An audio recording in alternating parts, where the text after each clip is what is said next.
that report 322 times. And yet, since that 9/11 Commission report, different policies have come into effect. And as a matter of systematic policy, those terms are no longer allowed to be used in this administration. The FBI counterterrorism lexicon uses the word jihad 0 times.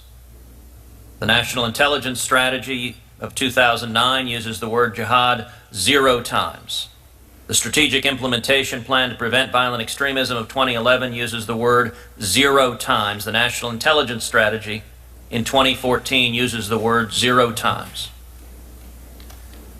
We also heard testimony from a former employee of the Department of Homeland Security, Phil Haney, that in October 2009, more than 800 Customs and Border Patrol documents were ordered modified, scrubbed, or deleted to remove references to jihad or the Muslim Brotherhood or other similar references. Was Mr. Haney's testimony that the Department of Homeland Security ordered over 800 documents in CBB altered or deleted, was that testimony accurate? I have no idea. I don't know who Mr. Haney is. I wouldn't know him if he walked in the room.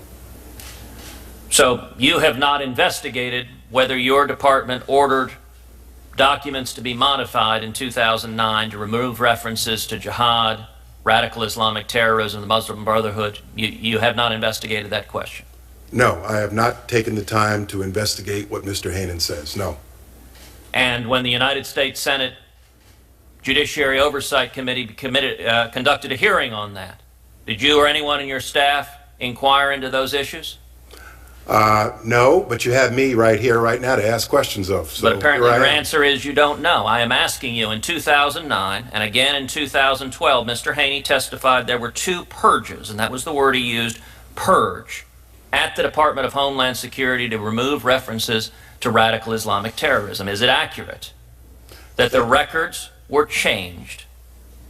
Same answer I gave you before. I have no idea, sir. You have no knowledge of any records being changed at the Department of Homeland Security? Same answer. I have no idea, sir. Would it concern you if it was accurate? Senator, I find this whole debate to be very interesting, but I have to tell you, when I was at the Department of Defense giving the legal sign-off on a lot of drone strikes, I didn't particularly care whether the baseball card said Islamic extremist or violent extremist. I think this is very interesting, but it makes no difference to me in terms of who we need to go after, who is determined to attack our homeland. The other point I'd like to make, sir, is that, and I have to think in practical terms in Homeland Security, I think this is all very interesting, makes for good political debate, but in practical terms, if we, in our efforts here in the homeland, start giving the Islamic State the credence that they want to be referred to as part of Islam or some form of Islam, we will get nowhere in our efforts to build bridges with Muslim communities, which we need to do in this current environment right now that includes homegrown violent extremists. They all tell me, my time is limited for this question. Hold on just a second, please. They all tell me that ISIL has hijacked my religion, and it's critical that we bring these people to our side to do this. You're entitled to give speeches other times. My question was if you were aware that the information has been scrubbed. I would note the title of the hearing on Tuesday was Willful Blindness, and your testimony to this full committee now is that you have no idea and apparently have no intention of finding out whether DHS materials have been scrubbed. And you suggested just a moment ago that it's essentially a semantic difference. Well, I don't believe it is a semantic difference, that when you erase references to radical jihad, it impacts the behavior of law enforcement and national security to respond to red flags and prevent terrorist attacks before they occur. Let's take Nidal Hasan. Nidal Hasan, the Obama administration was aware he was communicating with Anwar al-Awlaki, a known radical Islamic terrorist. The Obama administration was aware that Nidal Hasan had inquired of Anwar al-Awlaki the permissibility of waging jihad against his fellow soldiers.